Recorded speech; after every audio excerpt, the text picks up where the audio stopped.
Bismillahirrahmanirrahim. Assalamualaikum warahmatullahi wabarakatuh. Sahabat Al-Quran yang dimuliakan Allah Subhanahu wa Ta'ala, dalam sebuah hadis yang masyhur, Rasulullah Shallallahu Alaihi Wasallam bersabda, "Khairukum man ta'allamal Quran wa 'allamahu."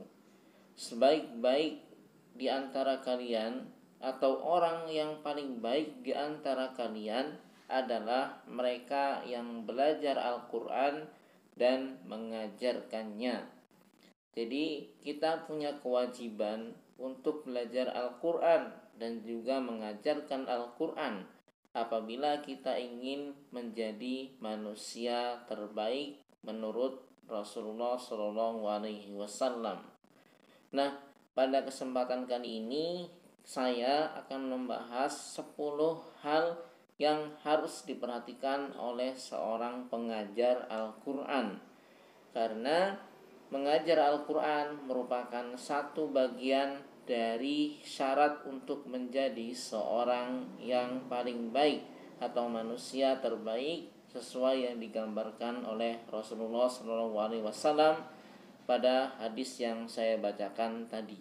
Yang pertama adalah mengikhlaskan niat kita mengajar Al-Quran hanya untuk Allah Subhanahu wa Ta'ala.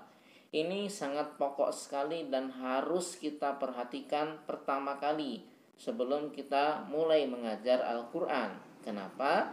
Karena apabila niat kita sudah melenceng, apabila tujuan kita sudah melenceng tidak karena Allah Subhanahu wa Ta'ala, maka semua amalan-amalan kita selanjutnya tidak ada artinya di mata Allah Subhanahu wa Ta'ala.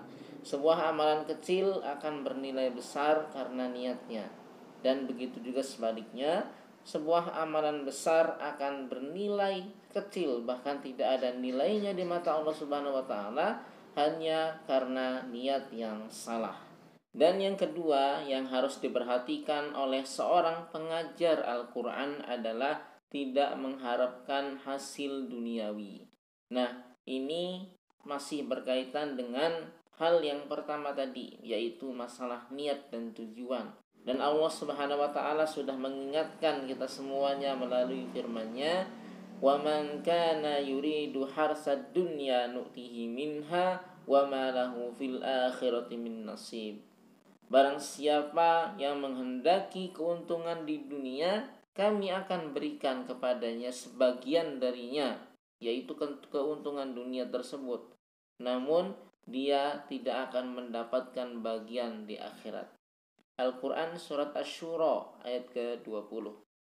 Pada ayat yang lain Allah Subhanahu wa Ta'ala juga berfirman, "Man kana yuridul ajila ta'ajjalna lahu fiha ma nasya'u liman nurid." Barang siapa yang menghendaki kehidupan sekarang atau kehidupan dunia, maka kami akan segerakan baginya di dunia ini apa yang kami kehendaki bagi orang-orang yang kami kehendaki. Al-Quran Surat Al-Isra ayat ke-18. Dan dari ayat di atas tadi maka sudah jelaslah bahwa orientasi kita seharusnya adalah bertujuan untuk mengharapkan ridho Allah Subhanahu wa Ta'ala, tidak bersifat duniawi. Karena ketika kita mengharapkan dunia, bisa saja kita akan mendapatkannya, akan tetapi tidak ada nilainya pada sisi akhiratnya. Artinya kita sudah mendapatkan dunia dan tidak mendapatkan akhirat. Kita tidak mendapatkan pahala di akhirat nanti. Akan tetapi ketika kita mengharapkan akhirat, kita meniatkan membuat sebuah tujuan untuk akhirat pada setiap amal-amal kita, maka akhirat kita dapat, dunia juga akan dapat. Dan yang ketiga yang harus kita perhatikan sebagai seorang pengajar Al-Quran adalah mewaspadai sifat sombong. Ini sangat mungkin sekali bisa menyusup ke dalam hati kita, apalagi ketika kita sudah memiliki banyak murid dan kita sudah dianggap sebagai seorang guru yang mumpuni, sehingga banyak orang belajar kepada kita. Ketika orang merasa membutuhkan kita dan kita merasa dibutuhkan oleh orang lain, maka sifat sombong ini sangat mungkin sekali merasuk ke dalam jiwa kita. Maka kita harus mewaspadai itu semuanya. Karena ketika kita memiliki sikap sombong, sudah dipastikan amalan-amalan kita akan rusak semuanya, dan kita tidak akan dinilai melakukan sebuah amal kebaikan di mata Allah Subhanahu wa taala. Dan itu akan sayang sekali kan, terlebih apa yang kita ajarkan adalah kitab Allah Subhanahu wa taala. Apa yang kita ajarkan adalah firman Allah Subhanahu wa taala, pegangan utama dalam agama ini. Maka mari kita laksanakan dengan sebaik-baiknya dan waspadai hal-hal yang mungkin akan merusak semuanya. Termasuk di dalamnya adalah sikap sombong. Dan yang keempat, sebagai seorang pengajar Al-Quran, kita harus senantiasa menghiasi diri kita dengan akhlak terpuji. Karena kita ketika menjadi seorang guru, maka otomatis kita juga akan ditiru, kita juga akan dilihat, kita juga akan dicontoh oleh murid-murid kita. Bagaimana mungkin kita akan memberikan contoh yang buruk kepada murid-murid kita? Ketika kita memberikan contoh yang kurang baik, memberikan akhlak yang tidak baik, mempertontonkan perilaku yang tidak baik kepada murid-murid kita, dan mereka mencontoh perilaku kita, maka bukan pahala jariah, bukan amal jariah yang akan kita dapatkan dari ilmu yang kita sebarkan, akan tetapi bisa jadi dosa jariah lah yang akan kita dapatkan. Karena gara-gara kita memberikan contoh yang tidak baik, maka murid-murid kita menjadi anak-anak, menjadi orang-orang yang tidak baik di kemudian hari. Naudzubillah min dzalik. Dan yang kelima adalah memperlakukan murid-murid kita dengan baik. Murid-murid kita adalah anak-anak kita, murid-murid kita adalah asuhan kita, dan bahkan kita harus menganggap mereka adalah bagian dari keluarga kita. Oleh karena itu, maka mari kita perlakukan mereka dengan baik, berikan hak-hak mereka yang harus mereka dapatkan, supaya ilmu yang mereka serap bisa maksimal, dan apa yang akan kita berikan kepada mereka juga bisa diterima oleh mereka dengan maksimal. Dan yang keenam adalah menasihati murid. Ini masih berkaitan dengan poin sebelumnya. Kita sebagai seorang guru, juga sebagai seorang ayah, sebagai seorang orang tua, dan sebagai keluarga bagi mereka. Oleh karena itu, kewajiban kita untuk menjadikan mereka lebih baik dari hari ke hari, untuk menjadikan mereka beradab, menjadikan mereka berakhlak. Bukan hanya ilmu yang kita ajarkan, akan tetapi akhlak juga kita ajarkan, adab juga kita ajarkan.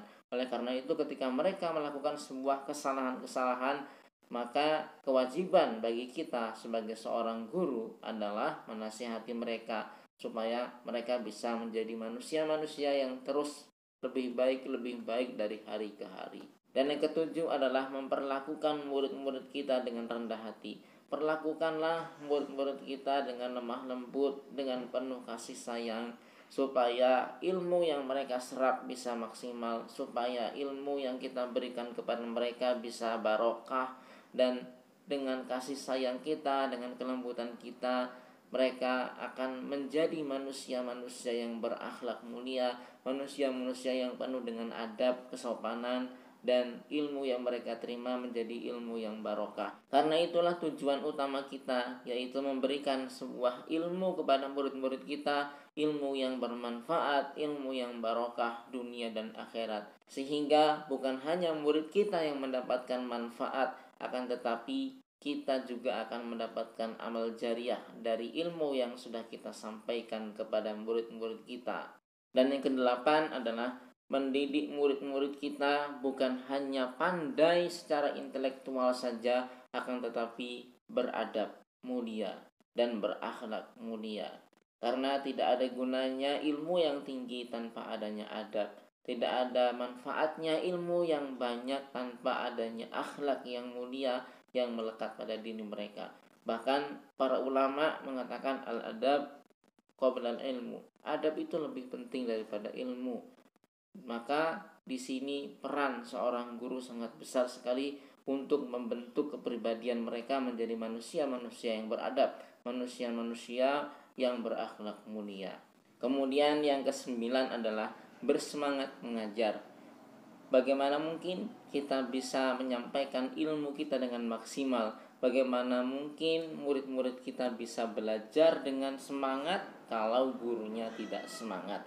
Oleh karena itu, menjaga semangat merupakan suatu hal yang sangat penting sekali, sehingga mereka lebih mudah menyerap dan kita lebih mudah juga untuk menyampaikannya.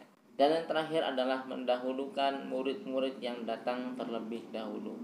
Untuk para pengajar Al-Quran yang menggunakan metode talaki, yaitu face to face, one by one, satu persatu, maka seorang guru harus memperhatikan murid-muridnya, siapa yang datang terlebih dahulu, siapa yang datang belakangan. Ini untuk mengapresiasi murid-murid kita yang mempunyai jidyah yang tinggi, mempunyai semangat yang tinggi. Maka kita menghargai mereka dengan cara mendahulukan mereka, memuliakan mereka, mengutamakan mereka dibandingkan dengan teman-temannya yang mungkin kurang bersemangat, yang mungkin datangnya belakangan.